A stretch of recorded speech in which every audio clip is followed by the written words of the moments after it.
Bonjour à tous et bienvenue sur Afrique Sport pour la matinale de ce mardi 12 juillet 2022 que nous débutons avec Cheikh Doucouré. Comme attendu, le milieu de terrain malien du RC Lens a rejoint Crystal Palace. Comme l'ont indiqué les deux clubs, le transfert était quasiment bouclé depuis quelques jours, mais l'international malien n'attendait plus que l'obtention de son permis de travail pour rejoindre l'Angleterre et l'équipe de Patrick Vieira. Doucouré a signé pour 5 saisons avec le club londonien qui a déboursé 22,6 millions d'euros plus 5 de bonus pour s'attacher à ses services.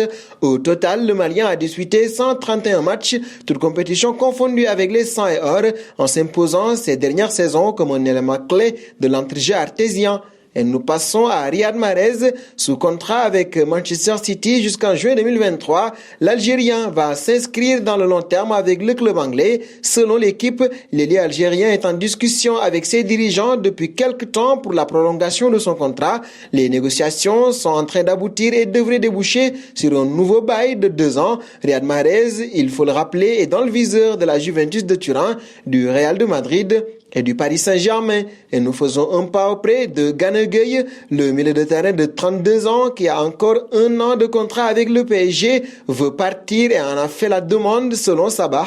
Gana Gueye pense que Christophe Galtier ne le retiendra pas. Il va donc rencontrer les dirigeants du PSG. Si je ne suis pas impliqué dans la planification de la nouvelle saison, je veux partir. Aidez-moi à trouver un accord avec Galatasaray, leur a ainsi dit Gana Gueye. Les dirigeants du club de la capitale française devraient donc s'entretenir avec Galtier et transmettre leur décision finale au footballeur vedette. Et nous filons en France face à la menace d'une rétrogradation en National 1. Les Girondins de Bordeaux doivent attendre le sort que leur réserve le CNOSF, la commission d'appel de la DNCG, a confirmé la terrible sanction mardi dernier. Le média sportif L'équipe a récemment révélé que le recours de Bordeaux sera étudié le 19 juillet prochain. Le temps pour le club de taper du poing sur la table sur les réseaux sociaux contre la Fédération française de football et les dernières déclarations du président Noël Le Graët. Contrairement aux informations de Noël Le Graët, le président de la Fédération française de football,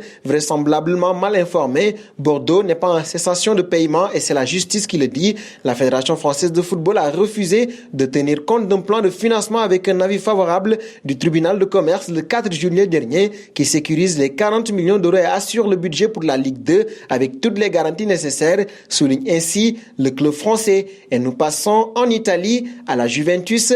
Les dirigeants ont décidé de mettre fin au suspense en annonçant le comeback de l'international français Paul Pogba en fin de contrat avec Manchester United, 6 ans après son transfert pour l'Angleterre contre un chèque de plus de 100 millions d'euros. La pioche revient donc gratuitement au pied des Alpes, un énorme coup réalisé par la vieille dame. Petite information supplémentaire qui devrait avoir un joli effet sur la vente des maillots. Le numéro du joueur vient tout juste d'être révélé. Il portera le numéro 10, laissé vacant depuis le départ de Paulo Dybala, un numéro toujours lourd de sens qui habillera donc le dos du Français pour son deuxième passage du côté de la Juventus de Turin. Lors de son premier passage, il aura pris part à 177 rencontres, toutes compétitions confondues, pour 34 buts et 40 passes décisives. Et nous allons terminer avec Dani Alves, non conservé après la fin de son contrat. Dani regrette le traitement infligé par le FC Barcelone. Le latéral droit comprend la décision de la direction. En revanche, le Brésilien estime que le club manque de reconnaissance envers ses joueurs emblématiques.